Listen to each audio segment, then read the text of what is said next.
Okay. Ito po ang kadalasan na nagiging sagot ng iba po na naiimbitahan po natin dito sa Negosyong Royal. Ang sabi po nila, mahal. Mahal daw ang pag-i-invest sa Royal. Ano po?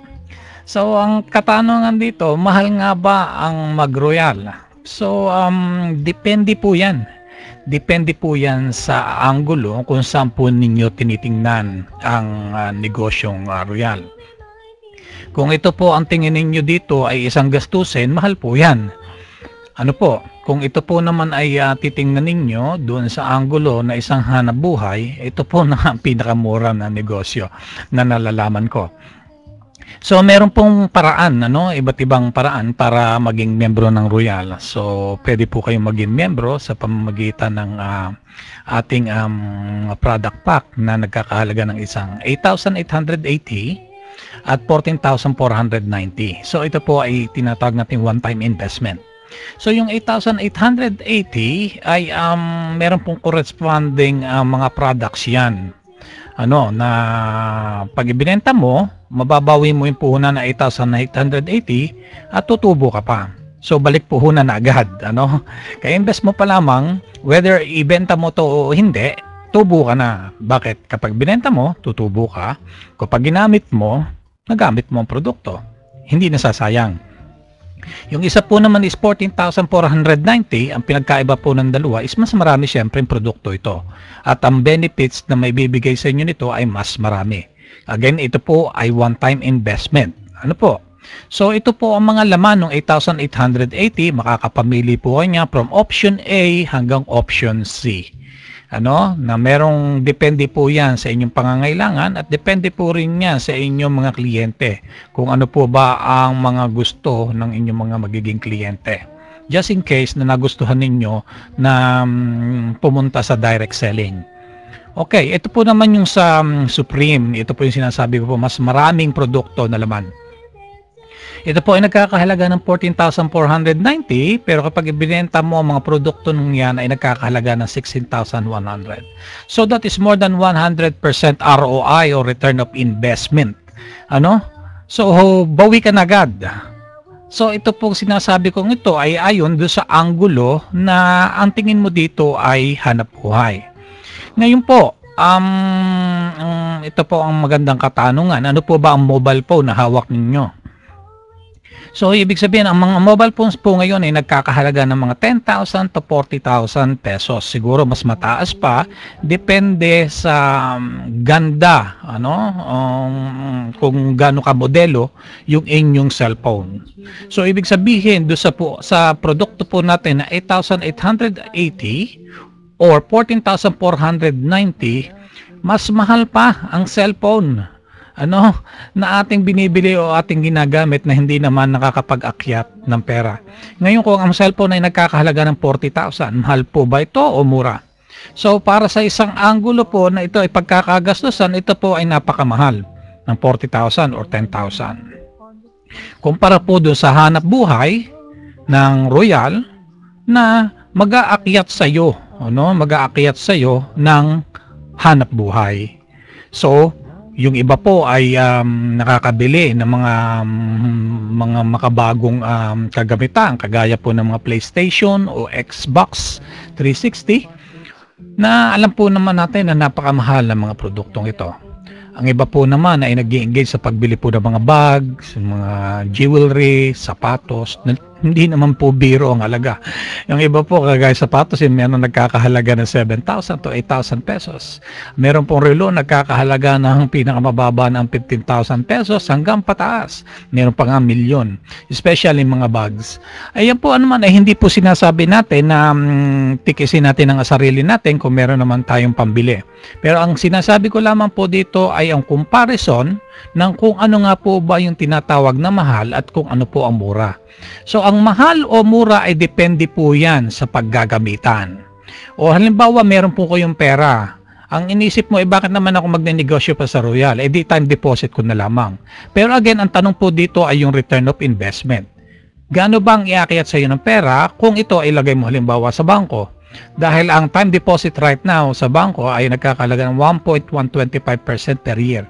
O ilagay mo na lang halimbawa ng 1%. Kung meron kang 100,000, ilagay mo sa bangko for 1 year, so tutubo lamang ito ng magkano? 1,000 pesos sa loob po na isang taon. So hindi po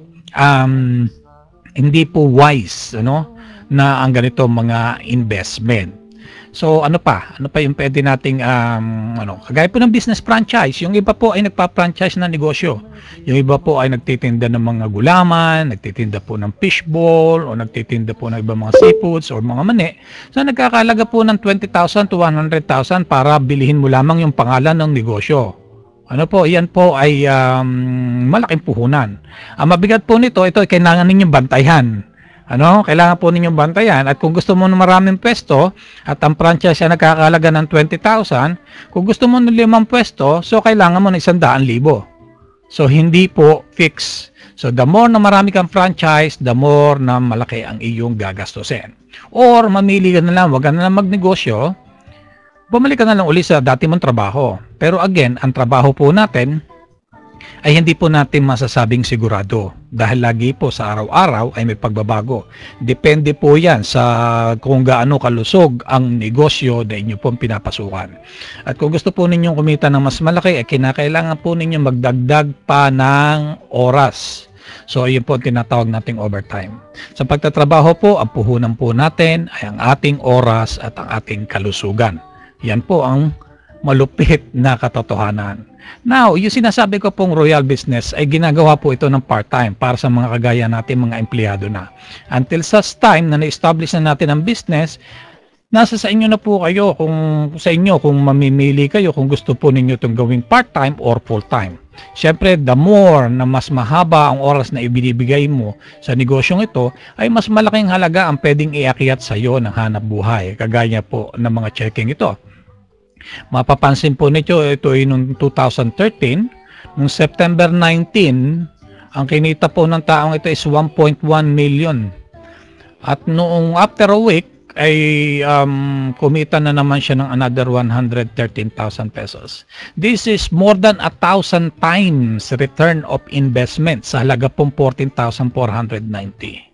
Yan po ang isa lamang sa marami pang ating mga kasama dito sa Royal na kinikita nila linggo-linggo. So, ibig sabihin ay hindi po biro ang ating pong pinag-uusapang hanap buhay dito. Dahil tayo po mga Pilipino ay nasanay na po na kapag sinabi po nating negosyo, ay kinakailangan ng malaking halaga at malaking puhunan. Na kinakailangan ikaw ay magtatayo ng sarili mong opisina o magtatayo ka ng sarili mong tindahan. Pero sa panahon po nito na napakahigpit ang pagnenegosyo dahil marami kang kalaban, hindi na po wise na mag-invest ka ng malaking pera para sa hanap buhay na alam mo naman na suntok sa buwan. Suntok sa buwan kung ito nga ba ay kikita o hindi. So the risk ng pagnenegosyo ay mas malaki kung ikaw ay mas malaki ang puhunan na iyong inilagay. Hindi kagaya po sa pagnenegosyo ng Royal na mapapansin po ninyo na maraming buhay ang nabago dahil sa kaunting halaga. Ngayon, kung tinatanong po naman dito is masyado matrabaho, wala po namang hanap buhay na hindi kinakailangan trabahuhin. Pero kagandahan po dito sa Royal na ito ay pwede mong gawin anumang oras na gusto mo o ilang oras na gusto mong i-devote sa hanap buhay na ito. Kagaya po ng ating mga kababayan na ito na talaga namang nagtagumpay sa paghahanap buhay ng Royal Business Club. Kagaya ako po ay isang empleyado pero ginagawa ko po rin ito ng part-time. Dahil ako naniniwala na balang araw, ito po ay para kayo nagtanim ng puno ng nara na talaga namang matibay at iyong pakikinabangan sa habang panahon. Hindi po tayo nagtatanim dito ng kawayan na ilang taon lamang ay pwede nang putulin. So, kagaya po nitong mga kababayan natin na talagang binago ang buhay at hindi po biro-biro ang inaakyat na halaga. So, mamimili lamang po kayo dito, 8,880 o 40,490 na pwedeng baguhin ang buhay mo. So, mga kababayan, iiwan ko po ang blanco, na nakikita nyo ngayon, dahil ang susunod po na mapapalagay dito ay sarili na po ninyong istorya. Depende po sa magiging desisyon ninyo sa araw na ito. So ito po ay blanco, kayo po ang patuloy na magsusulat kung ano bang kinabukasan meron kayo. Again, maraming salamat po sa inyo.